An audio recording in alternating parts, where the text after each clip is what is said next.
This is going to change life as we have known it. In this episode, I'm going to address what damage is being done due to Biden's policies.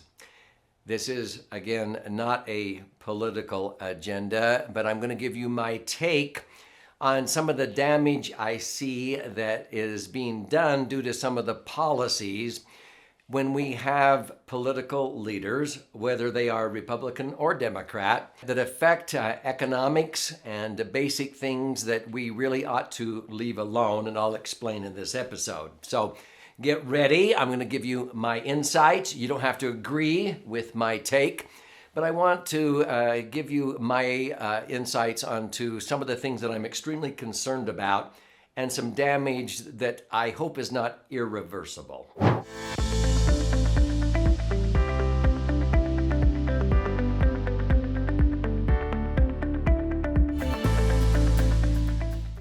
So I'm Doug Andrew, and I've been involved in economics now for my entire lifetime. I studied that in college, and I've helped many people prepare for a comfortable retirement by empowering them to not outlive their money and to eliminate the dangers of taxes and inflation and market volatility that all too often causes many retirees to outlive their money. And so as I've gone through 48 years, I began in 1974. I'm currently in my 70th year. I've been around the block, and I've lived through several major recessions, boom periods, and what have you. And I've seen lots of presidents, leaders of our country, and other senators, members of the House of Representatives, and so forth. And I've noticed that a lot of times when Congress gets together, there's a reason why Congress is the opposite of progress, okay? Pro and con are opposites. And it's because sometimes politicians, all too often, do not understand economics, or they get involved in things that they don't know that much about because they have a particular agenda or they're appeasing to special interest groups.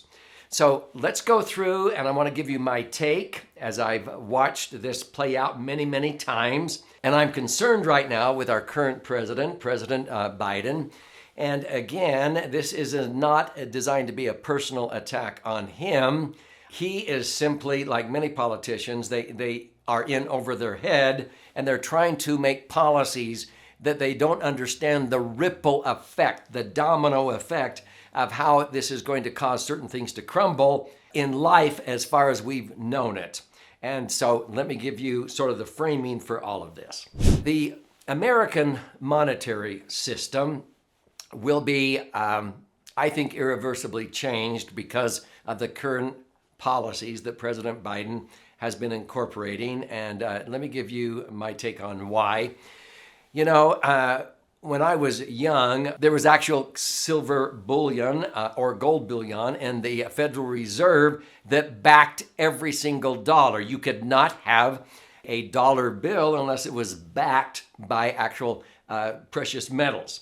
And they did away with that years ago and created what we call a fiat currency.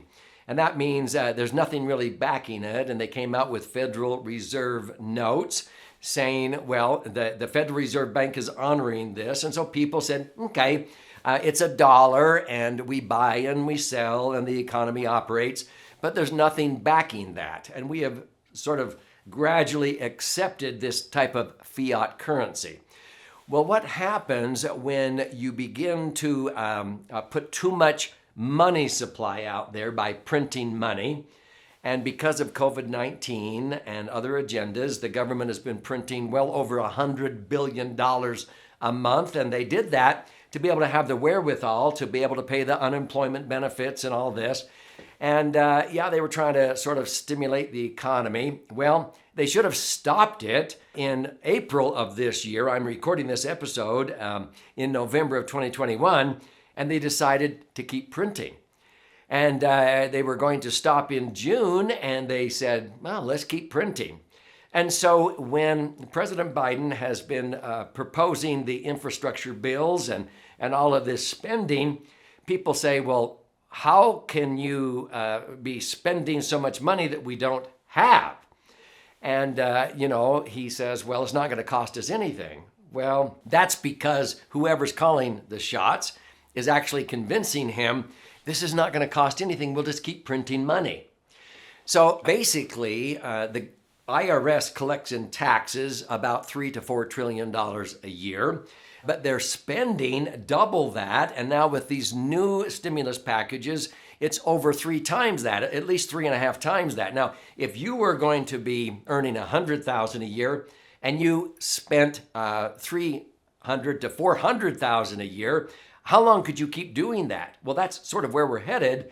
And they're saying, don't worry, we're going to do a great reset. Maybe you've heard about this great reset. And some feel like Biden is setting himself up to be able to have a reset done of our monetary system and do away with currency as we know it, maybe as early as the year 2025. And so he's trying to hurry and get a bunch of stuff done because if he can just print money, he'll satisfy the debt by using money, by just simply printing it. But when you infuse the economy with a bunch of new money, that causes inflation, or it devalues the purchasing power of the dollar. And hence, that's why we see gas prices going up and groceries, everything's going up. Inflation is conservatively 14 or 15%. And people say, well, no, I've heard they've been talking about inflation. The CPI is only 5%.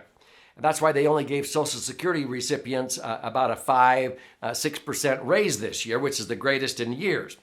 Well, the government changed how they report inflation back in the 80s when during the Carter years, when the same thing happened, only now we're dwarfing that. Inflation was at 14%, and they couldn't afford to pay Social Security recipients the 14% increase in the cost of living, so they changed the way they report inflation, or the consumer price index.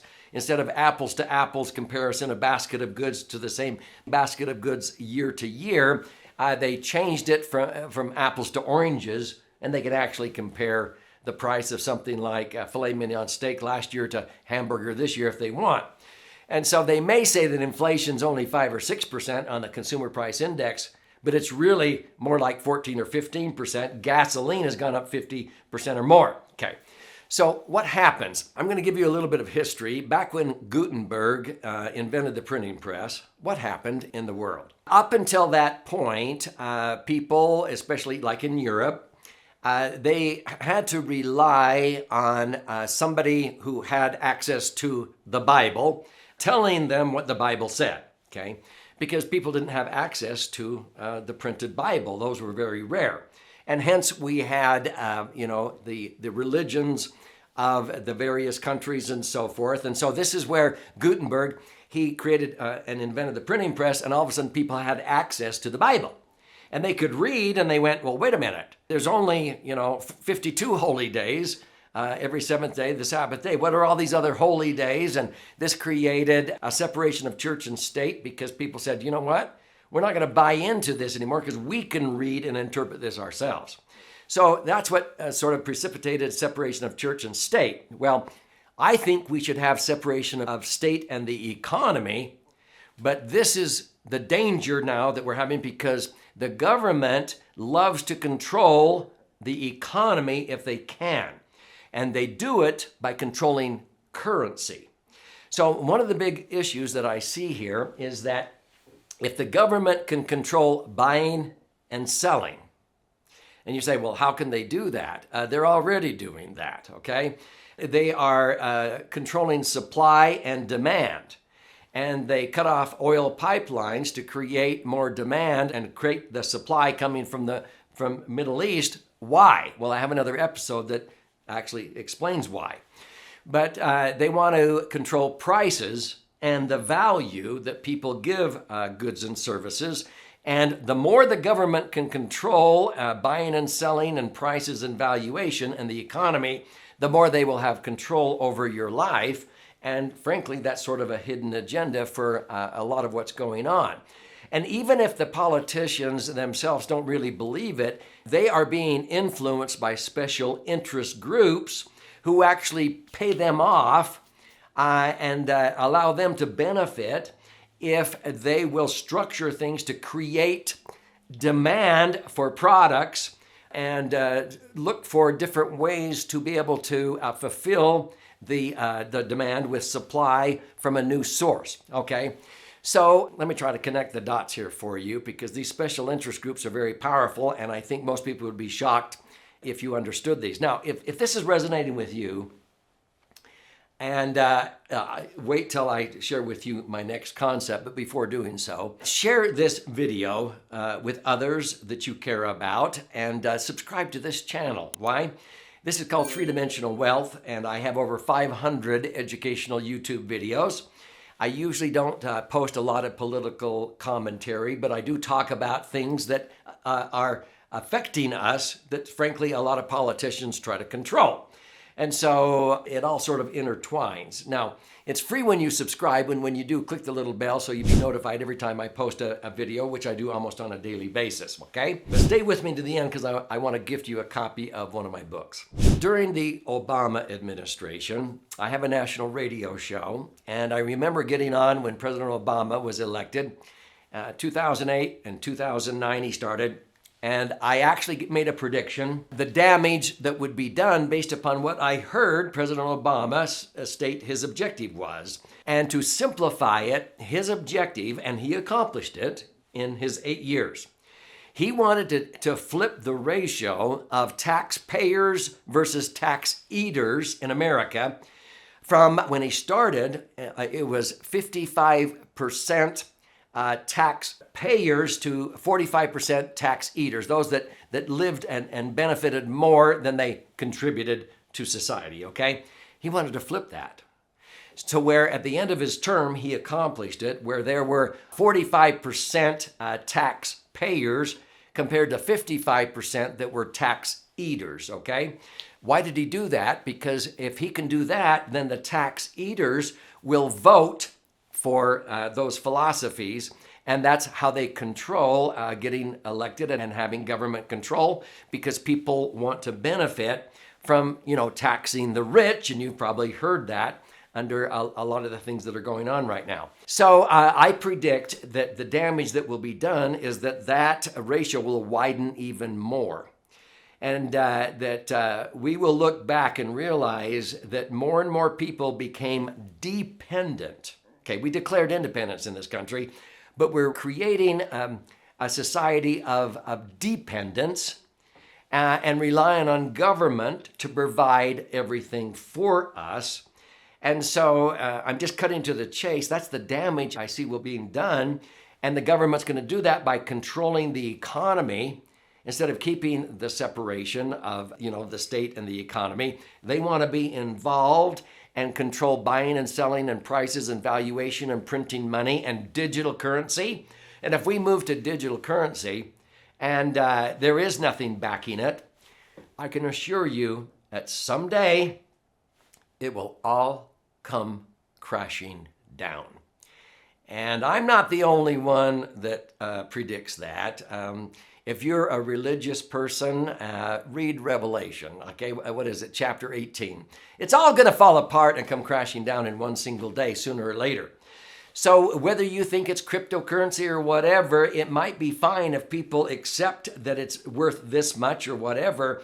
But at some point, if there's nothing behind it, if it's all fluff, it can all come crashing down in one day. So you need to be prepared to be able to maybe barter, to be able to provide value and trade with your neighbor or your family, because it could get pretty rough unless you buy into the government controlling everything that goes on. And I'm not a doomsdayer, but I can see what's going on in the government. I think that we will probably see continued disunity, disharmony, and political division, divisiveness in this country, which pains my soul. I love this country, but I think the damage that is being done with current policies will continue to divide us, and it's not a bright outlook if we continue in that posture. I hope it doesn't, but I'm a realist and I can see it happening. So take ownership of your brighter future. Make sure that you are self-reliant and that you have the ability and the resources so you don't have to rely on government telling you what to do, and that you have to use their economic system in order to survive. And if you want to learn more, subscribe to this channel, but you want to be independent.